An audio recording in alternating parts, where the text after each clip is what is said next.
جب کل ہم نے پڑھا تھا کہ حضرت پیارے نبی کے پیارے پیارے والد حضرت عبداللہ کی قربانی جو ٹلی تھی، تو اب ہم یہ جاننے کی کوشش کرتے ہیں کہ پیارے نبی کے والد کیسے انسان تھے۔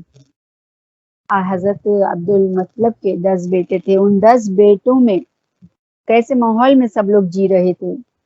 عرب کا جو ماحول تھا وہ ہر طرح کی جو لغویات تھی اس میں منسلک تھا، اس میں بالکل ملوث تھا، اور ان میں پیارے نبی کے والد کے کردار کے بارے میں ہم تھوڑی سی روشنی ڈالتے ہیں اور حیات طیبہ کو دیکھتے ہیں سیرت النبی کے حوالے سے کہ عبد المطلب کے 1 چھوڑ 10 بیٹے تھے، مگر ان میں سب سے پیارے، سب سے دلکش اور خوبصورت پیارے نبی کے والد بزرگوار حضرت عبداللہ تھے، جن کے ذبح کرنے کے لیے باپ نے چھری ہاتھ میں سنبھالنی تھی۔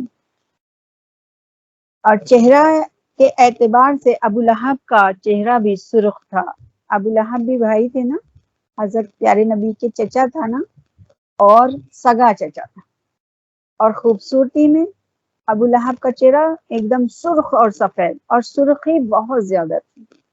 ابو لہب کے چہرے کو بہت سرخ بتایا گیا ہے، اور کس طریقے سے اس کی سرخی تھی کہ انگارے کی طرح لال اور بھبوکا تھا، جس کو دیکھ کر طبیعت کے اندر اس کو دیکھ کے، اس کی خوبصورتی دیکھ کے نا دل موہتا نہیں تھا، بلکہ وحشت، یعنی کہ نا سختی تھی، اور شعلے کی طرح اس کی نا لپک تھی۔ حضرت عبداللہ کی صورت میں بلا کی جاذبیت تھی اور دلکشی تھی۔ ان کی پیشانی میں ایک عجیب چمک تھی جو قریش کے کسی نوجوان کی پیشانی میں نظر نہیں آتی تھی۔ ان کا ماتھا سچ مچ نور چمکتا تھا، جس میں بہت سی صبحیں مسکراتی تھی۔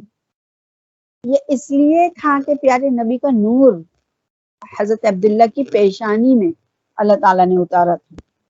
ایک دن دوپہر کے وقت ایک قریشی چرواہا بھاگا بھاگا آیا اور اپنے گھر والوں سے کہنے لگا کہ میں نے آج ایک عجیب بات دیکھی، اسی کے کہنے کے لیے میں جنگل سے بستی کی طرف آیا ہوں۔ ابھی تھوڑی دیر ہوئی ہے کہ میں بکریاں چرا رہا تھا، مطلب کا بیٹا عبداللہ ہمارے قریب سے گزرا۔ سخت دھوپ پڑ رہی تھی، مطلب بالکل صاف تھا، سورج کی کرنیں جسم کو جھلس سے دیتی تھی۔ اتنے میں کیا دیکھتا ہوں کہ عبداللہ کے سر پر بادل کا ٹکڑا سایہ کیے ہوئے ہے، اور وہ ابر پارا اس کے ساتھ چل رہا ہے۔ دراصل حضرت عبداللہ کے سر پہ جو سایہ تھا وہ پیارے نبی کے نور کی وجہ سے تھا، اور حضرت عبداللہ کی رگوں کے اندر جو اللہ تعالی نے نسل کو، خون جو سلسلہ تھا وہ حضرت اسماعیل علیہ السلام کی نسل سے چلا آ رہا تھا۔ لوگ مسکرانے لگے کہ چرواہا خوب دیکھ کر آیا ہے، یا اس کی آنکھیں دھوپ میں چندھیا گئی ہیں اور اس نے کچھ کا کچھ دیکھ لیا۔ سب نے اس کے بات کو ہنسی میں اڑا دیا، اور چرواہا اس پر جھنجھلا کر بولا کہ آپ مجھے جھوٹا سمجھتے ہیں، میری آنکھوں کو ذرا سا بھی دھوکہ نہیں ہے۔ آپ کو یقین نہ آئے تو میں کعبے کے پردے کو تھام کے یہ بات کہتا ہوں۔ اور وہ لوگ اس وقت کس کو پوچھتے تھے؟ حبل اور لات کو، کہ اس کے مقدس پیر چھو کر قسم کھاتا ہوں کہ یہ بات سچ میں بالکل صحیح ہے، اور میں نے اپنی آنکھوں سے ایسا دیکھا ہے۔ اس پر ایک بوڑھا عرب کمان پر کوہنی کا زور دے کر بولا کہ ہمارے خدا لات اور عزا گرمی میں جلتے رہتے ہیں، اور ان پر بادل کے کسی ٹکڑے کو سایہ فکن کرنے کا کوئی بھی توفیق نہیں ہوتی ہے نا، اور عبداللہ کے سر پہ سایہ کر رہے ہیں۔ تو وہ جو تھا چرواہا، وہ بیچارہ اپنا سا منہ لے کر اور لوٹ گیا، کیونکہ اس کی بات کو کسی نے بھی یقین نہ کیا۔ مکہ کا ماحول کیسا تھا کہ بدکاریوں کا ماحول تھا، اور فحش گوئی عام تھی۔ یہ ہم نے پہلے بھی پڑھا تھا کہ بہت زیادہ جو شعر اور شاعری کے اندر نا بڑی عجیب باتیں کیا، اور مگر عبداللہ جو تھے پیارے نبی کے والد، ان کی طبیعت کا شروع ہی سے پاک بازی ان کے اندر تھی، اور نیکوکاری کی طرف میلان تھا۔ خانہ کعبہ کا طواف کرتے جو عورتیں برہنہ کیا کرتی تھیں، کبھی ان کی طرف نہیں دیکھا کرتے تھے، اور بلکہ ان کو برا لگتا تھا اور آنکھیں بند کر لیتے تھے